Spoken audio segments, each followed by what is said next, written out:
Caracol Radio. Historias del mundo. Diana Uribe. Buenas. Les invitamos a los oyentes de Caracol que quieran ponerse en contacto con los programas.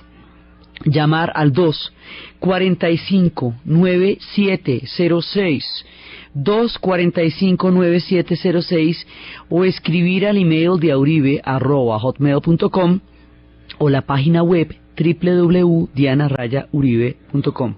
Hoy vamos a ver cómo termina el sur y cómo se va creando el norte. El norte es la tierra de los inmigrantes y la figura de Abraham Lincoln.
La vez pasada estábamos viendo uno de los capítulos más dramáticos de la historia de América, que es la Guerra de Secesión, de la historia de los Estados Unidos, y estábamos viendo cómo se rompe el país y cómo se habían dado todos estos enfrentamientos, 4 años de guerra, todo lo que había ocurrido.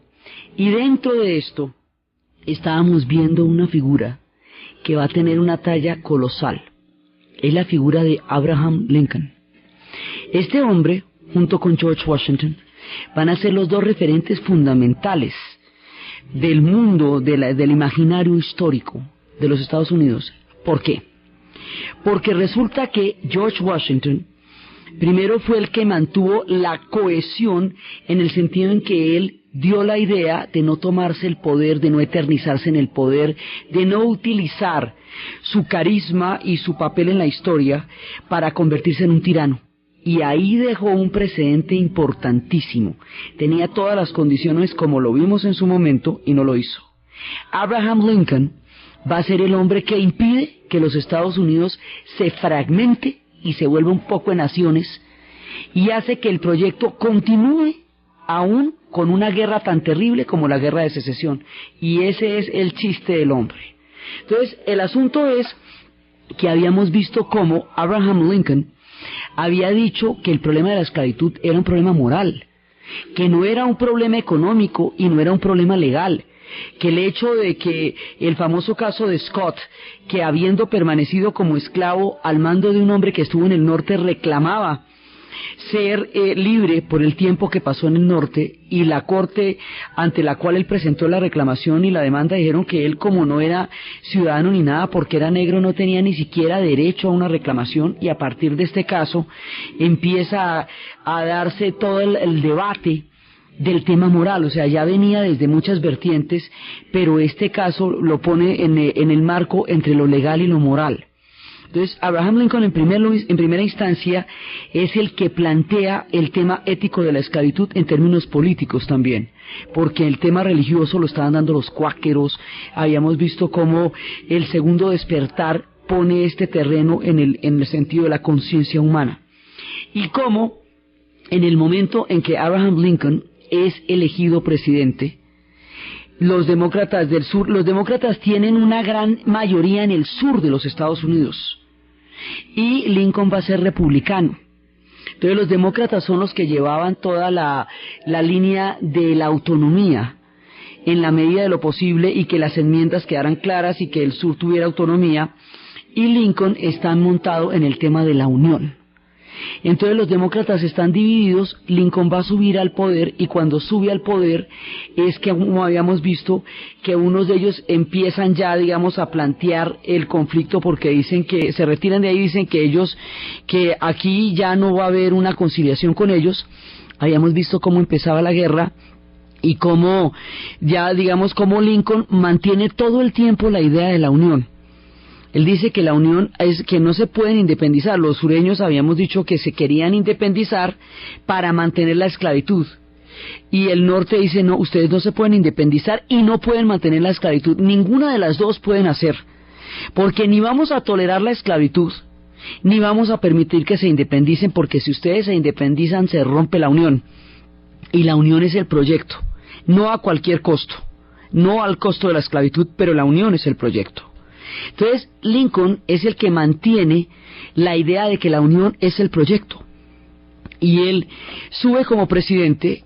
Siendo presidente, ya cercano a la reelección, él va a prohibir la esclavitud. Él sigue gobernando como si gobernara toda la nación, aunque los del sur no le paren bolas, y prohíbe la esclavitud, la prohíbe oficialmente durante su mandato. Aunque los del sur no le vayan a obedecer, queda prohibida oficialmente la esclavitud en todos los Estados Unidos. Aunque en el sur no le vayan a parar bolas, de todas maneras él actúa como si estuviera gobernando para todos. Y después es que lo reeligen. ¿Por qué tenemos elecciones en la mitad de la guerra? Porque la guerra habíamos visto que era solamente en el sur, en el norte no. En el norte sigue la pujanza, en el norte sigue la industria, en el norte sigue todo el mundo que se va formando, los emigrantes, sigue habiendo elecciones, sigue habiendo de todo. En el sur es que es la guerra, y es específicamente la línea que comprende a lo largo entre Washington y Richmond, que es la capital de Virginia. Entonces en el norte pues sigue habiendo elecciones común y corriente, y van a reelegir a Abraham Lincoln para un segundo periodo en la mitad de la guerra. Entonces este personaje primero tiene la visión histórica para entender que la unión es el proyecto que puede lograr que ese sea un gran país si logra sobrepasar el escaño de esta confrontación. Segundo, él es el que, precisamente por llevar la esclavitud al terreno de la ética, llama a una mirada desde la conciencia humana, desde el espíritu y desde la igualdad de las leyes que ellos han defendido como proyecto histórico y fundacional de su país, para mostrar que la esclavitud es incompatible con esto de que todos los hombres nacen libres ante la ley, y que ese es un derecho en sí mismo autorreconocido. Entonces él, digamos, lleva a la consecuencia del discurso que desde el principio se debería haber planteado, pero que si se planteaba no hubiera habido unión. Entonces el hombre tiene una serie de puntos claros en la vida, tiene unos discursos de una profundidad, son cortos, discursos de 3-4 minutos, pero discursos de un contenido, de un significado. Él es un hombre lúcido, es un hombre grande, es un hombre que también puede entender de grandes decisiones, porque él es el que va a reclutar en los ejércitos voluntarios para responder a la agresión del sur, lo que va a empezar la guerra. Pero tiene en el momento en que la guerra se va a empezar a perder por parte del sur, él es el que va a llevar hacia una política de conciliación y de victoria. Hay un momento en que la guerra, habíamos visto, estaba tan empantanada que había una posición que llamaban los derrotistas, que eran los demócratas, pero del norte decían, mire, dejamos que los del sur se separen, pero no nos matemos más porque esto está muy tenaz. Entonces decía Abraham Lincoln, no, porque si se rompe la unión aquí, perdemos todos a la final. Entonces sigamos, y es después cuando va a aparecer la figura del general Grant, que le empieza a dar las victorias, que empieza a revertir el proceso de tablas y a inclinar la balanza a favor del norte. Y finalmente el general Grant, que era el que habíamos dicho que estaba acusado de borracho, que es que tomaba mucho whisky, que cuando le habían dado la queja a Abraham Lincoln dijo, hágame el favor y me le da ese whisky a todo el mundo, porque si con ese whisky es que están ganando las batallas, que todo el mundo tenga, y por eso decíamos que era el Whisky Grants. Entonces el espíritu de este hombre dice, bueno, ya estamos ganando. Entonces cuando ve a Abraham Lincoln que ya están ganando, que las victorias de Grant han cambiado el balance de la guerra, que el sur ya ha perdido mucha gente y que ya es la hora de terminar esta guerra, ya se está definiendo. Entonces él empieza a propugnar por un espíritu de reconciliación. Él es la única persona que tiene, digamos, el carisma, el peso político y la grandeza para detener ese afán de revancha y de venganza que tiene todo el norte en el Congreso, porque ya el norte está gobernando todo, los republicanos están completamente en mayoría, porque los demócratas, como estaban ligados al tema del sur y al tema de la esclavitud, han perdido todo el terreno en lo que va a ser el Congreso. Entonces van gobernando los del norte, y los del norte quieren de todas maneras aplastar al sur y quieren ponerlo de rodillas. Entonces Lincoln dice, no, mire, no, o sea, esto es una guerra entre hermanos, no se nos olvide, es una guerra terrible. Lo que tenemos es que ya definirla, terminarla y entrar a reconciliarnos y a convertirnos en un país y a darle al sur condiciones de honor, condiciones de dignidad, a tratarlos con respeto, como miembros de una misma nación, como hemos dicho toda la vida que son. Entonces, pongámonos las pilas y hagamos una paz chévere, una paz, digamos, decorosa, una paz digna para la gente del sur, porque está en juego el futuro de este país, de la manera como nosotros resolvamos esto. Y eso era lo que detenía el afán de venganza que tenía todo el norte sobre el derrotado sur. Pues, ¿cómo les parece que, como a veces pasa en la historia, y esto es una tragedia, al tipo lo reeligen, el hombre ya para hacer la paz, para llevar este espíritu del que estamos hablando, que es el que le da parte de la grandeza? Este hombre es grande por la lucidez, este hombre es grande por la magnanimidad, es grande por el proyecto que tiene en la cabeza, y es grande por los planes que tenía para su nación. Cuando el hombre lo reeligen, se va a ir a un teatro, y en el teatro lo van a asesinar. Y lo van a asesinar, y esto es de una gravedad. Después en su momento veremos que hay cualquier cantidad de coincidencias mágicas, históricas y míticas entre el asesinato de Abraham Lincoln y el asesinato de John F. Kennedy. En su momento, cuando suceda, figuras icónicas, figuras que dieron un contenido impresionante a lo que era el papel que ellos tenían ante sí mismos. Es por Abraham Lincoln que eso no va a partir, porque como estaban depolarizadas las cargas, si el hombre no hubiera tenido el proyecto de la unión permanentemente como una prioridad en la cabeza, esto se parte. Había muchas posiciones encontradas que llevaban hacia la ruptura. Sí, los que decían déjenlos ir, los que había toda clase de posiciones, pero él dijo no, la unión es lo importante.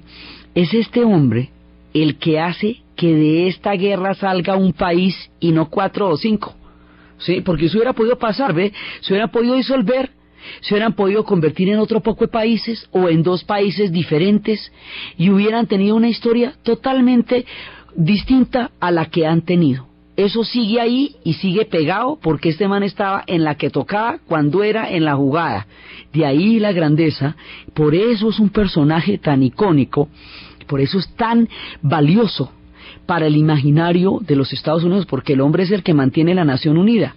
Pero la tragedia está en que después del asesinato, cuando lo matan a él, la magnanimidad, la decencia, el decoro, el respeto por la gente del sur que ha perdido la guerra y que ha tenido una pérdida inmensa, ya nadie lo hace valer. El que viene de vicepresidente no tiene la talla de este man, y la bancada del Congreso lo que quiere es vengarse del sur. Entonces, en lugar de darse una paz con unas condiciones favorables para la gente del sur, con unas condiciones que ya iban era hacia la reconciliación, se va a dar una paz con venganza, con ocupación, con pillaje, con saqueo, con humillación, una paz a lo mal. Y las guerras mal terminadas o generan nuevas guerras o son el origen de profundos conflictos. Entonces, esta paz hecha sin la presencia, sin el espíritu, sin la guía de Abraham Lincoln, se va a convertir en una sumisión a la gente del sur frente a la del norte. Esa es la diferencia, eso fue lo que cambió con el asesinato de este hombre, por eso es una tragedia. Cuando matan a un personaje de estos, que es capaz de concebir las reconciliaciones y las uniones, los proyectos quedan cortados y se van por la vía del lado oscuro de la fuerza, ¿ve? Que es más o menos lo que va a pasar. Y es ahí, en ese momento, cuando las cosas quedan planteadas ya en términos de revancha y no en términos de dignidad histórica, como Abraham Lincoln había postulado y querido, como su asesinato marca este dramático viraje que se da semejante herida en el sur. Entonces el sur queda arrasado, pero además las condiciones de la guerra, de la paz, son terribles. Y van a quedar empobrecidísimos y van a durar 70 años para nivelarse económicamente con los del norte. Van a continuar bandas aún peleando, van a aferrarse a su cultura sureña. No estaba definida solamente, o sea, no iba solamente hasta la esclavitud y hasta la guerra, o hubiera desaparecido. No desaparece su mundo, pero no su cultura. La manera como ellos se aferraban a sus lealtades, a sus jerarquías, a esa manera tan particular como el sur ve la vida, va a continuar y se va a fortalecer porque se sienten víctimas. Ellos se sienten, digamos, unidos por un fracaso, por un sueño roto, por un proyecto fallido que no pudo llegar a desarrollarse más cuando más próspero era, porque cuando estalla la guerra los del sur lo que estaban era en la jugada, y cuando acaba la guerra ya no tienen nada. Ahí es donde está la herida, y el asesinato de Lincoln hizo la diferencia entre una conciliación o una profunda herida. Y esa profunda herida es la que le digo que se la van a cobrar a los miembros de la comunidad negra, porque los miembros de la comunidad negra van a quedar en entera libertad de ser tratados como peones, de ser linchados. Las leyes de linchamiento se van a institucionalizar, de ser segregados, de ser discriminados. O sea, la libertad, como no está acompañada de condiciones, los deja inermes, completamente indefensos, frente a un sur herido, a un sur vencido, que va a cobrar su odio, su venganza, su humillación sobre la cadena más frágil, que son aquellos que no se pueden defender, porque es que el tema de las culpas es que siempre la montan al que está más clavado. Eso no se la van a montar a los del norte, porque los del norte los tienen a ellos de rodillas.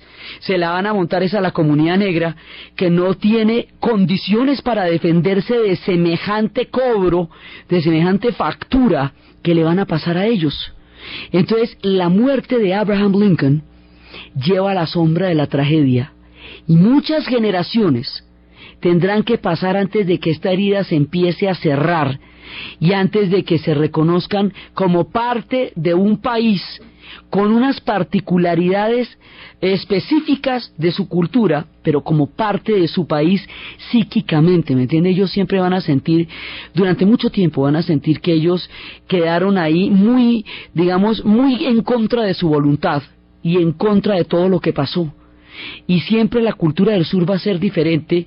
Ya los tiempos han pasado, pero para sanar esta herida para mucho tiempo, y de todas maneras quedó un sur distinto, un sur que muchas veces fue rebelde, porque la gente continuaba en armas, a pesar de que la guerra ya había terminado, que habíamos dicho que eso era una de las temáticas de las películas de vaqueros. Y eso, durante este tiempo de la guerra, sucede una historia absolutamente increíble. Es una historia de unos hermanos siameses. Se les llama siameses porque Chang y Eng nacieron en Tailandia que en aquella época se llamaba Siam, el reino de Siam. De acuerdo con las leyes de la época, ellos estaban unidos por el estómago. De acuerdo con las leyes de la época, cuando alguien salía con un fenómeno de esos, lo mataban si era que sobrevivía. El soberano los indultó de la pena de muerte, y cuando tenían solo 6 años de edad empezaron a ser explotados como una deformidad para los circos. Después, en 1825, un promotor se los llevó para Estados Unidos y para América, y empezó a recorrer el mundo con ellos en las ferias, enjaulados como animales de circo, hasta que lograron obtener su libertad. Y eran dos personalidades muy diferentes. Chang era borrachín y pendenciero, y Eng era un tipo refinado y culto que le gustaba mucho leer a Shakespeare.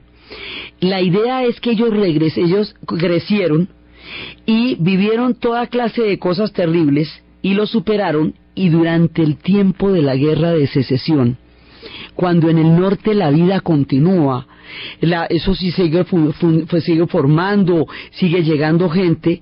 En esa época, estos dos siameses, en plena guerra civil, se van a casar. Cada uno se casa y van a tener 22 hijos y van a formar una leyenda, y van a ser de ahí en adelante, van a lograr crear una familia, tener hijos y tener esposas y tener un montón de hijos siendo siameses.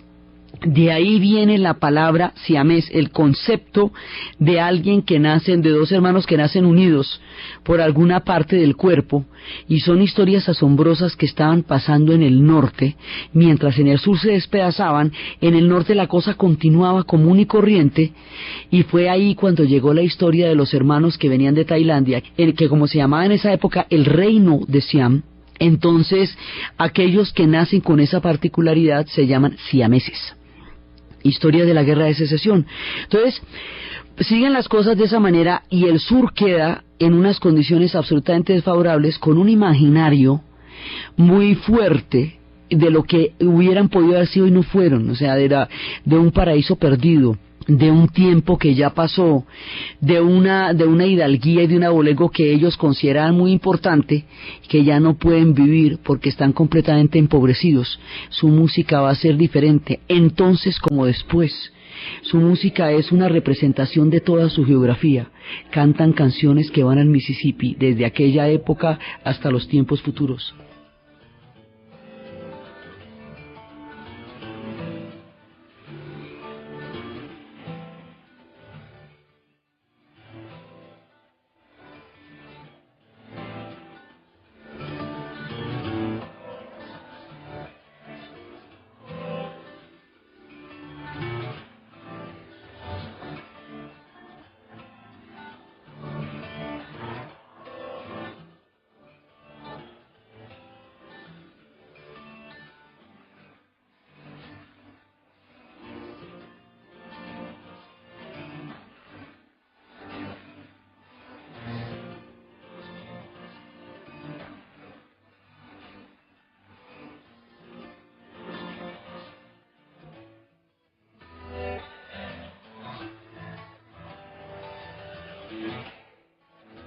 Eso fue lo que pasó con el sur.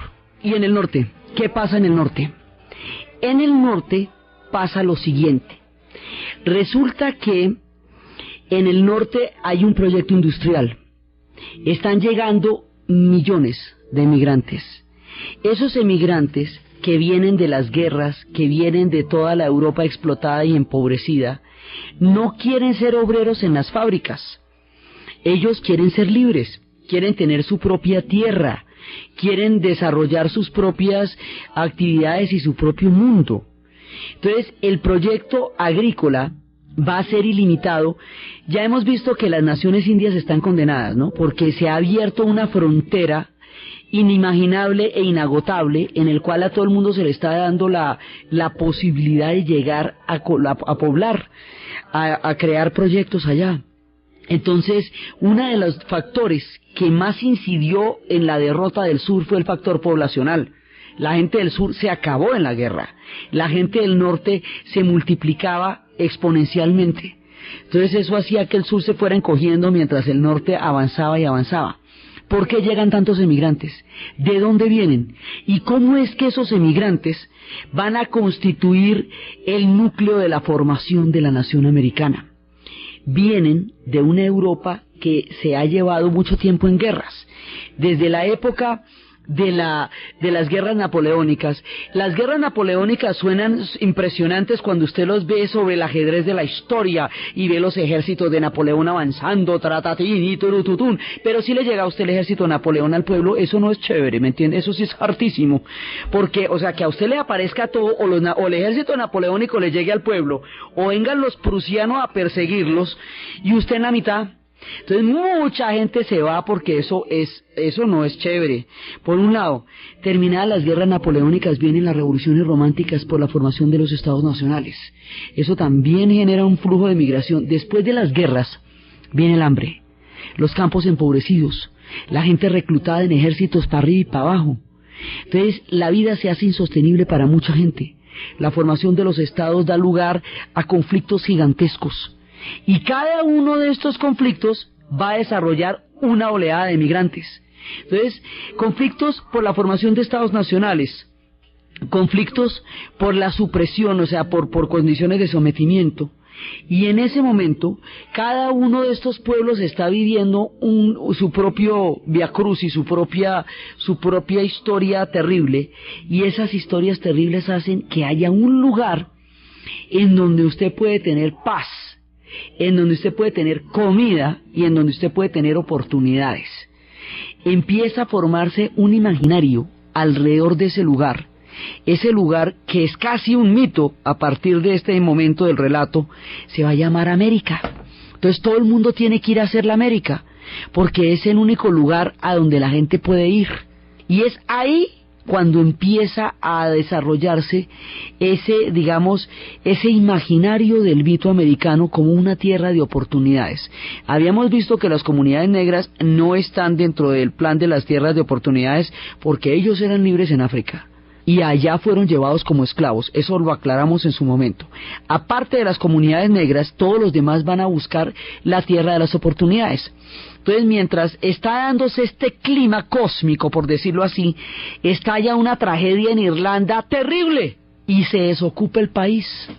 La tragedia estalla porque en toda esa larguísima lista de rebeliones que van a tener contra los ingleses, recordemos que la historia de los irlandeses es que en el momento en que se habían dado las guerras religiosas, Enrique VIII, para evitar una alianza de la Irlanda católica con la España, va a llevar un grupo de protestantes custodiados por ejércitos en condiciones económicas muy favorables para neutralizar el carácter católico de la isla y que ellos queden bajo el mandato y el dominio de unos protestantes que vienen directamente de Inglaterra, muchos de ellos escoceses, y que van a llegar allá y que de esa manera crean un enclave, como una avanzada de Inglaterra sobre la tierra irlandesa.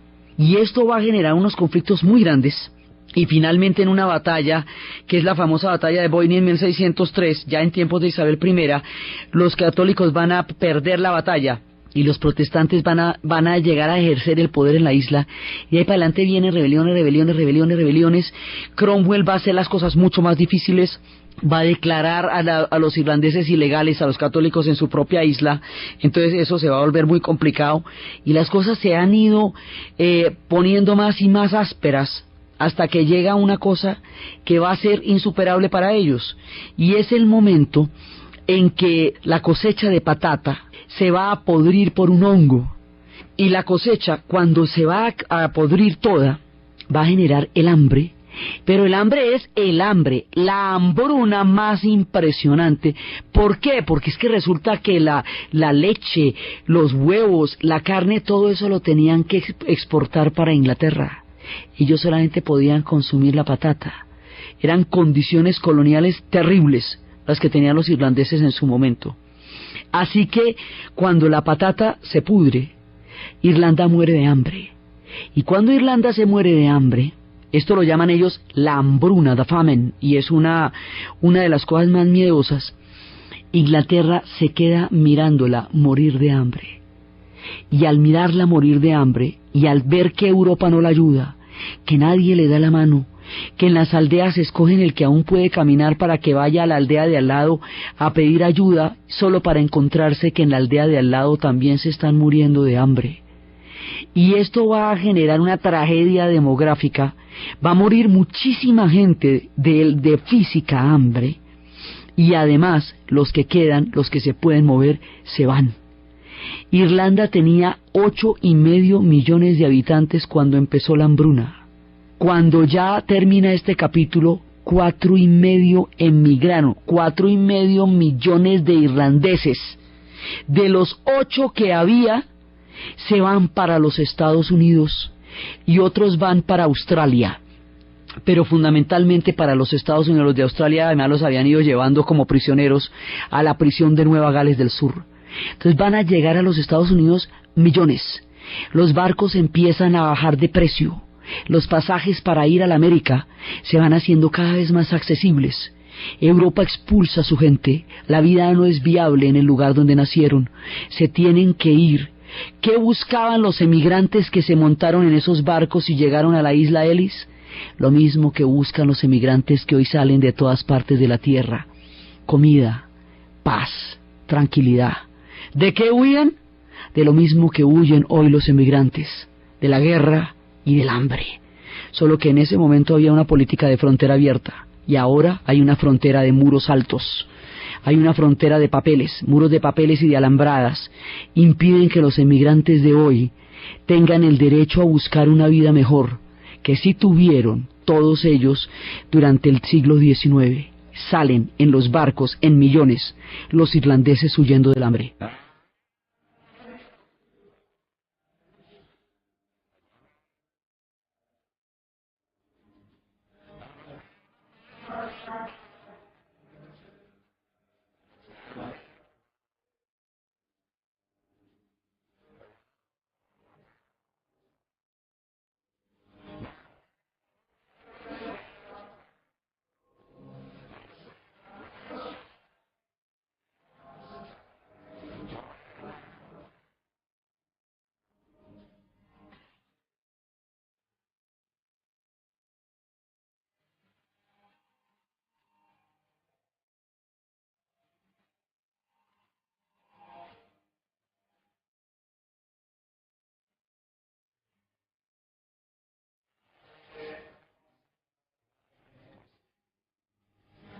¿Cómo llegan los irlandeses? Con una mano adelante y la otra atrás. Mire, es tal el hambre, es tan tenaz lo que les pasa, que a veces ni siquiera llegan a los puertos y ni siquiera tienen con qué pagar el ferry para pasar a tierra firme. O sea, se bajan en los puertos en Boston y luego de ahí hay que coger un ferry para entrar al continente ya, ¿no?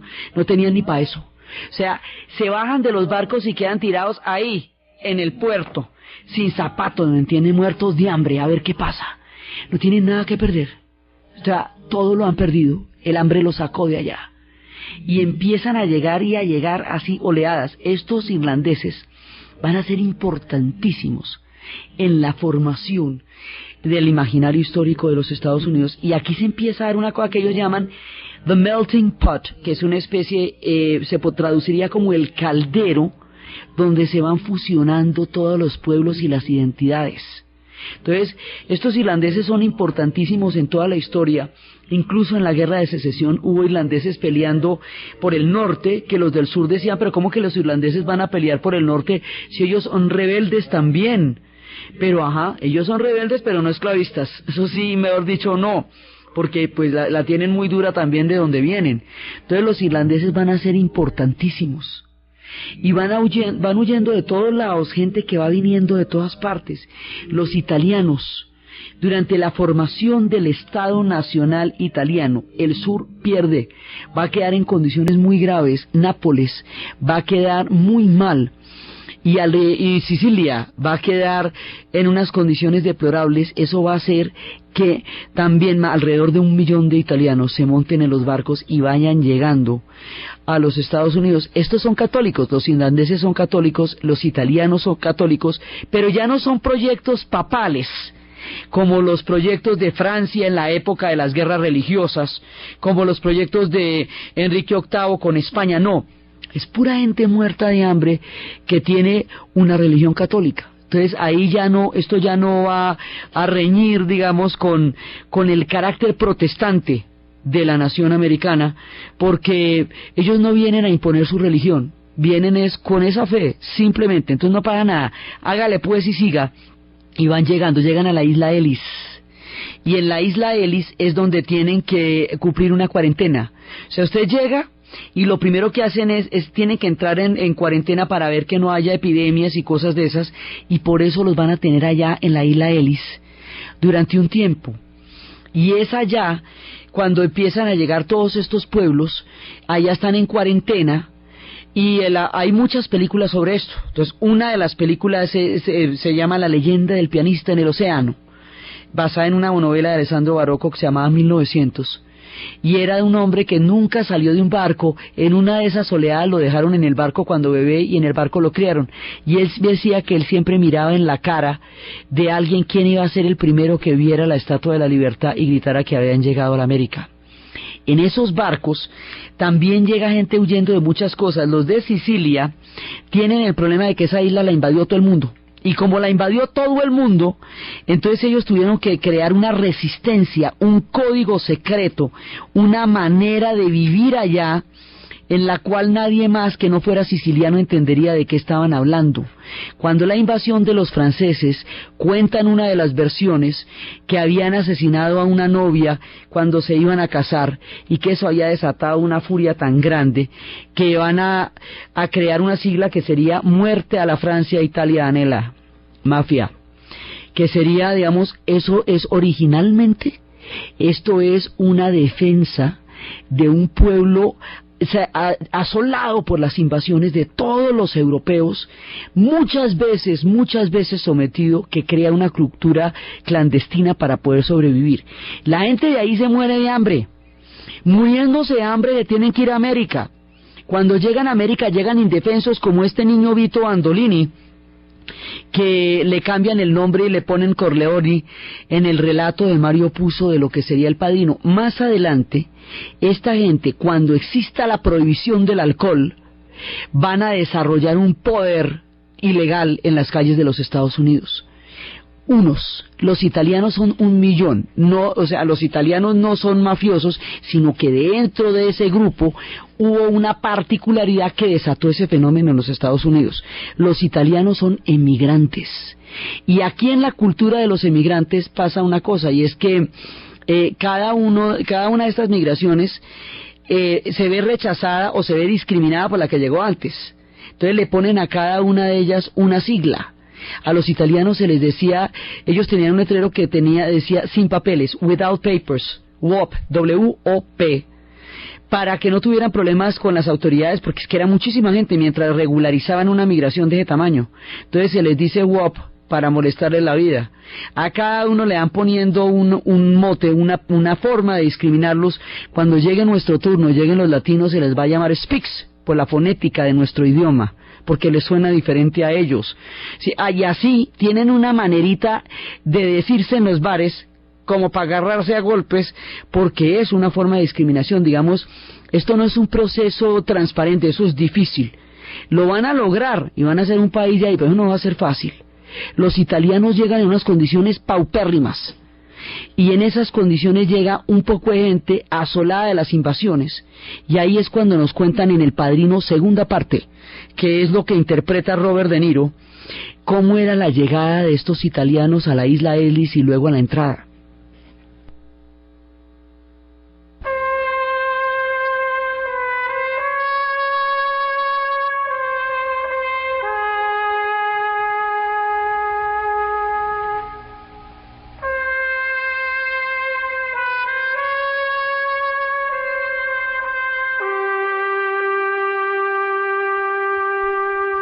Los italianos son muchísimos, y de ahí van a surgir actores importantísimos que ya van a ser italoamericanos.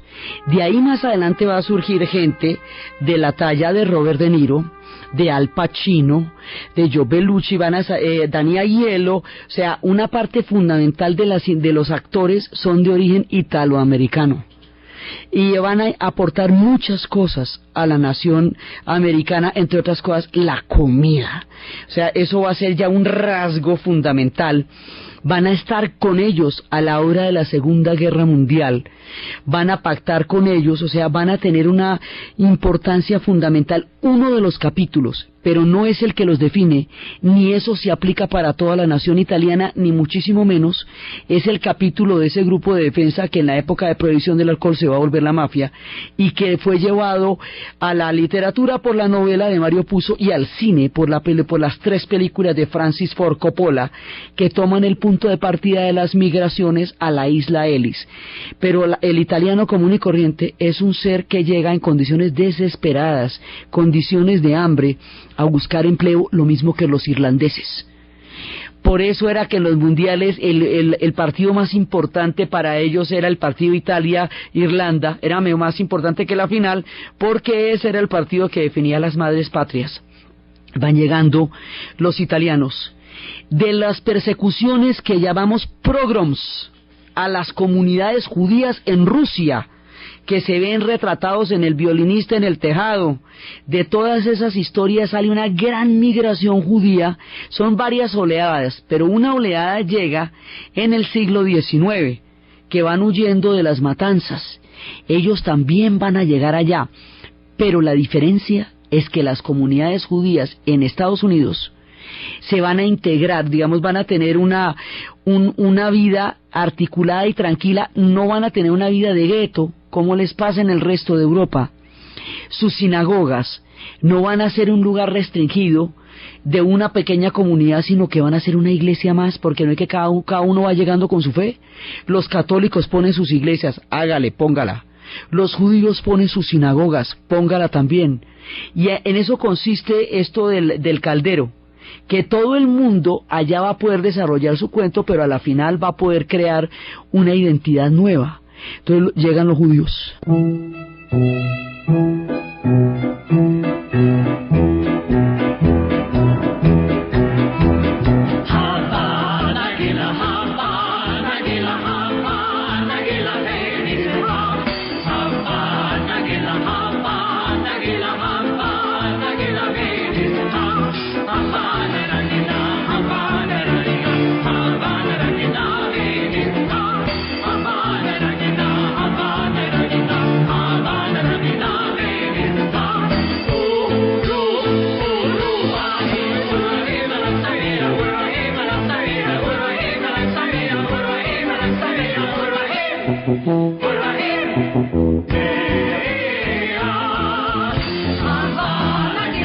Los judíos van a ser importantísimos un poquito más adelante en nuestra historia, porque ellos van a crear, después de que el genio de Thomas Alva Edison, que está a punto de aparecer en nuestro relato, vaya a inventarse, entre otras muchísimas cosas, los proyectores cinematográficos y cree las patentes. Muchos de estos judíos, para hacer cine y crear, tratando de huir de los cobros de las patentes, van a comprar más adelante una finca en la frontera con México para poderse ir allá cada vez que los vengan a perseguir, y esa finca la van a llamar Hollywood. Los judíos van a crear la industria cinematográfica más grande de todos los tiempos allá, por eso van a ser tan importantes, y van a llegar en condiciones como el resto. O sea, no hay diferencia entre, si bien la gente trae sus prejuicios, allá no son válidos. Sí pueden traer el antisemitismo, pero en Estados Unidos no es válido, porque todo el mundo tiene el mismo derecho. O sea, lo mismo se bajan los irlandeses de los barcos, se bajan los judíos de los barcos, se bajan los polacos que ni Estado tienen, calcule.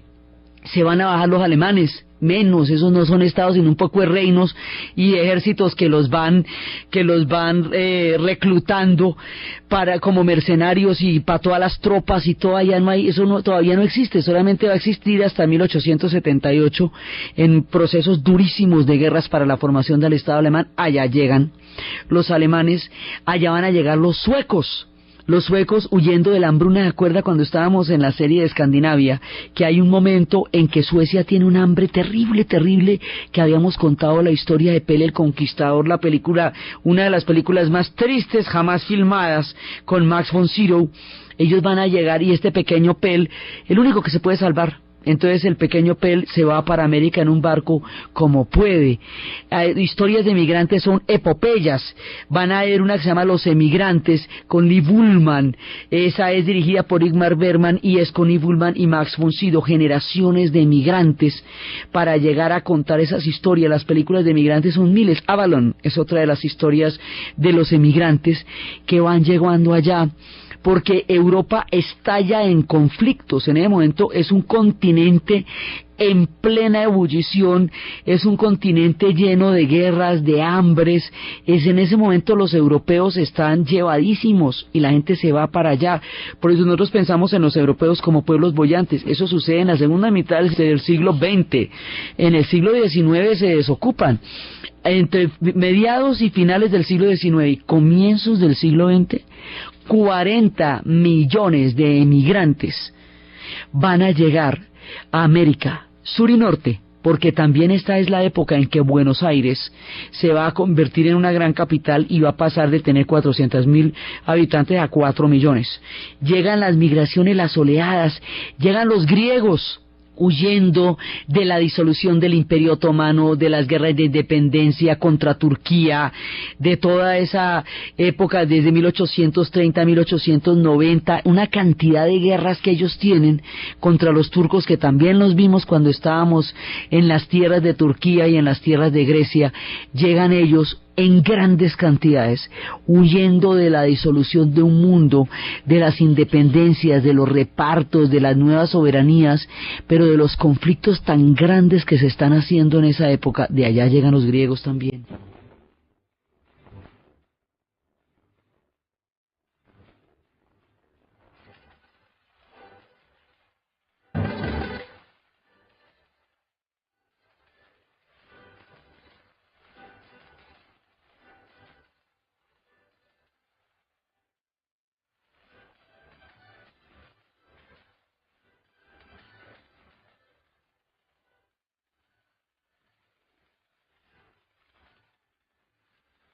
Los griegos huyen de una guerra gigantesca, que es toda cuando el Imperio Turco Otomano se está disolviendo y está surgiendo la nación griega, pero esa guerra va a ser en varias etapas y va a ser terrible. Y de ahí llegan ellos. Por eso en la película de Mi Gran Boda Griega, que es con Mia Sofía, en esa película de Mi Gran Boda Griega hay una viejita que cada ratico se va para la casa de al lado, que está habitada por turcos, a cascarse con ellos, y hay que decirle a la viejita que la guerra entre los turcos y los griegos ya terminó y que están en América y no en Grecia. Entonces, las películas empiezan a mostrar la vida de los que vienen, de los descendientes de todos esos emigrantes.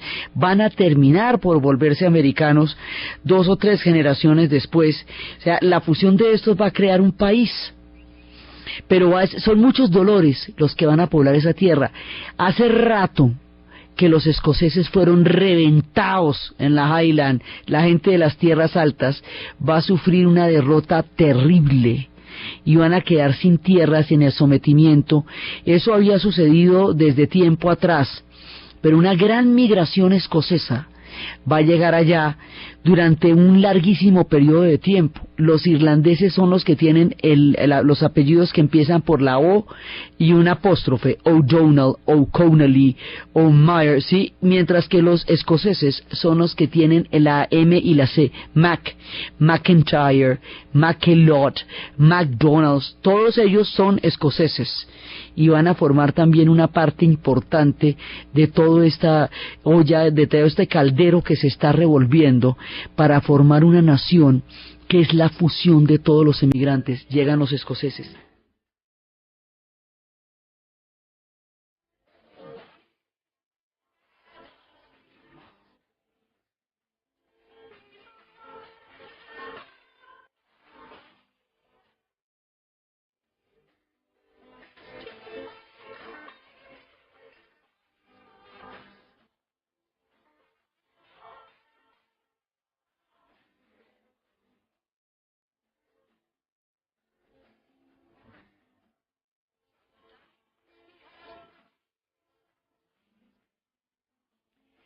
Todos estos pueblos tuvieron que decir, nadie se va voluntariamente de su tierra, nadie abandona su vida, su familia y su mundo, a no ser que tenga que hacerlo. Nadie se va si la historia no lo presiona.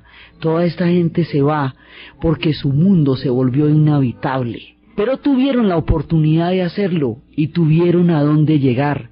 Y eso les da una ventaja histórica de más de 100 años sobre los que hoy huyen. De la misma manera, la gente que se hundió en el Titanic eran los emigrantes, los de tercera clase para los que no había botes, eran los emigrantes irlandeses que están llegando. Y el Titanic, el buque más lujoso que se haya construido en su época, fue un ataúd como las pateras en las que hoy se ahogan los africanos tratando de pasar a España, tratando de llegar al Mediterráneo. Entonces, como ahora, se necesitan las oportunidades para la gente que huye de las guerras y del hambre.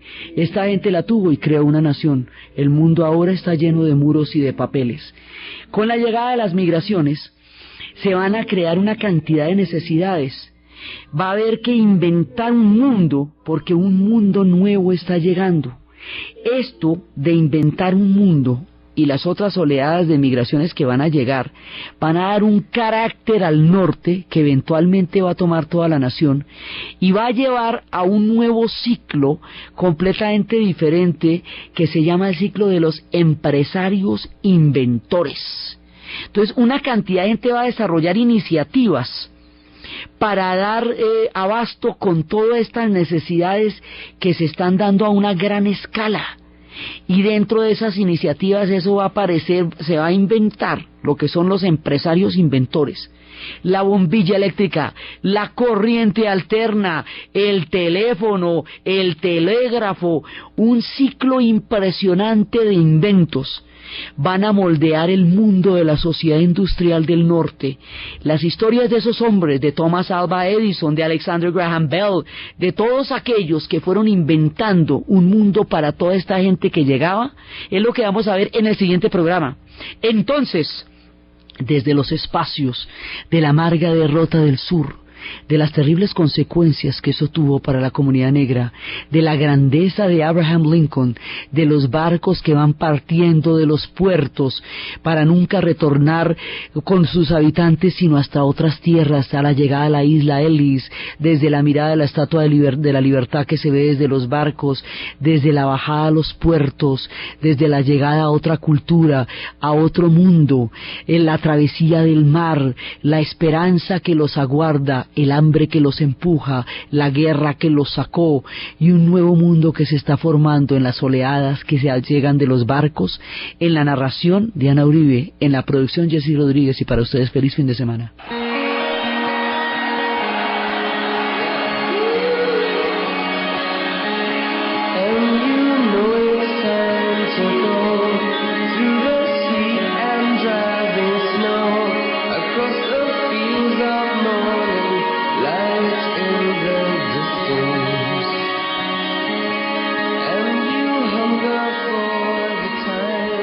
Con la fuerza de los líderes, Caracol Radio se escucha más. Según el último estudio general de medios, el programa de mayor crecimiento de la radio hablada en Colombia es La Ventana, con Iván Parra. Caracol Radio, líderes por naturaleza. Caracol Radio. Caracol, vive la vida.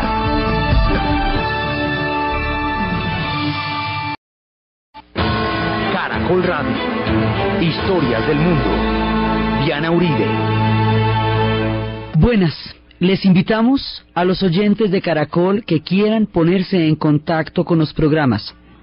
Llamar al 245-9706, 245-9706, o escribir al email de auribe@hotmail.com o la página web www.diana-uribe.com. Hoy vamos a ver cómo termina el sur y cómo se va creando el norte. El norte es la tierra de los inmigrantes y la figura de Abraham Lincoln.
La vez pasada estábamos viendo uno de los capítulos más dramáticos de la historia de América, que es la Guerra de Secesión, de la historia de los Estados Unidos, y estábamos viendo cómo se rompe el país y cómo se habían dado todos estos enfrentamientos, 4 años de guerra, todo lo que había ocurrido.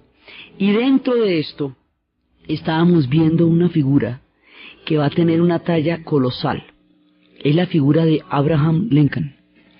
Este hombre, junto con George Washington, van a ser los dos referentes fundamentales del mundo, del imaginario histórico de los Estados Unidos. ¿Por qué? Porque resulta que George Washington primero fue el que mantuvo la cohesión, en el sentido en que él dio la idea de no tomarse el poder, de no eternizarse en el poder, de no utilizar su carisma y su papel en la historia para convertirse en un tirano. Y ahí dejó un precedente importantísimo. Tenía todas las condiciones, como lo vimos en su momento, y no lo hizo. Abraham Lincoln, en el tema de la unión. Entonces los demócratas están divididos, Lincoln va a subir al poder, y cuando sube al poder es que, como habíamos visto, que unos de ellos empiezan ya, digamos, a plantear el conflicto, porque dicen que se retiran de ahí, dicen que aquí ya no va a haber una conciliación con ellos.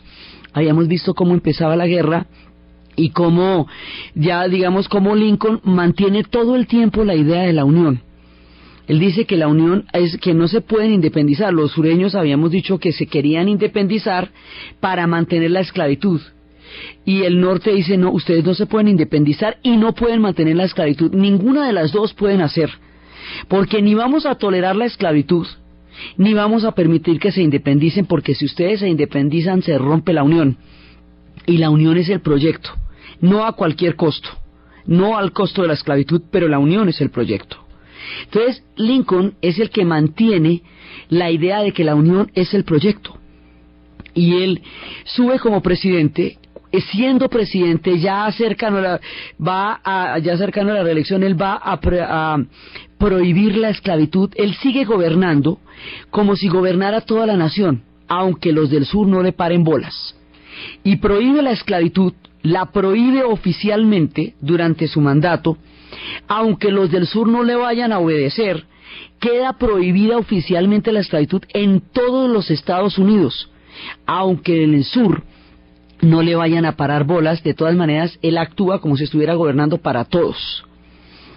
Y después es que lo reeligen. ¿Por qué tenemos elecciones en la mitad de la guerra? Porque la guerra habíamos visto que era solamente en el sur, en el norte no.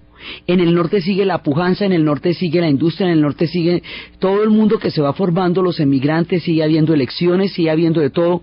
En el sur es que es la guerra, y es específicamente la línea que comprende a lo largo entre Washington y Richmond, que es la capital de Virginia.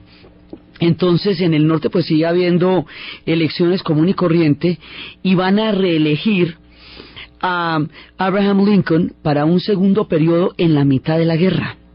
Entonces este personaje primero tiene la visión histórica para entender que la unión es el proyecto que puede lograr que ese sea un gran país si logra sobrepasar el escaño de esta confrontación. Segundo, él es el que, precisamente por llevar la esclavitud al terreno de la ética, llama a una mirada desde la conciencia humana, desde el espíritu y desde la igualdad de las leyes que ellos han defendido como proyecto histórico y fundacional de su país, para mostrar que la esclavitud es incompatible con esto de que todos los hombres nacen libres ante la ley y que ese es un derecho en sí mismo autorreconocido. Entonces él, digamos, lleva a la consecuencia del discurso que desde el principio se debería haber planteado, pero que si se planteaba no hubiera habido unión. Entonces el hombre tiene una serie de puntos claros en la vida. Tiene unos discursos de una profundidad, son cortos, discursos de 3-4 minutos, pero discursos de un contenido, de un significado. Él es un hombre lúcido, es un hombre grande, es un hombre que también puede entender de grandes decisiones, porque él es el que va a reclutar en los ejércitos voluntarios. Patton va a ser el hombre que impide que los Estados Unidos se fragmente y se vuelva un poco en naciones, y hace que el proyecto continúe aún con una guerra tan terrible como la guerra de secesión. Y ese es el chiste del hombre.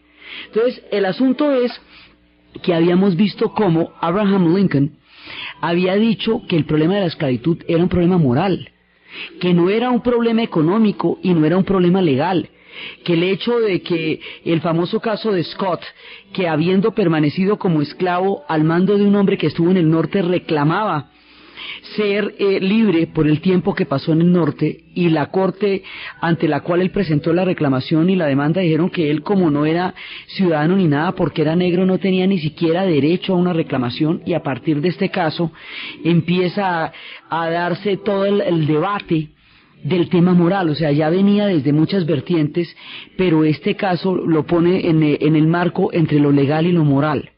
Entonces, Abraham Lincoln en primera instancia es el que plantea el tema ético de la esclavitud en términos políticos también, porque el tema religioso lo estaban dando los cuáqueros.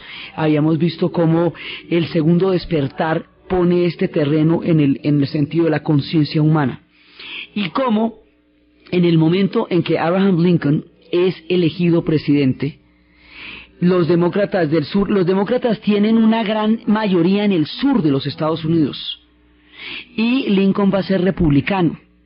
Entonces los demócratas son los que llevaban toda la línea de la autonomía en la medida de lo posible, y que las enmiendas quedaran claras y que el sur tuviera autonomía, y Lincoln está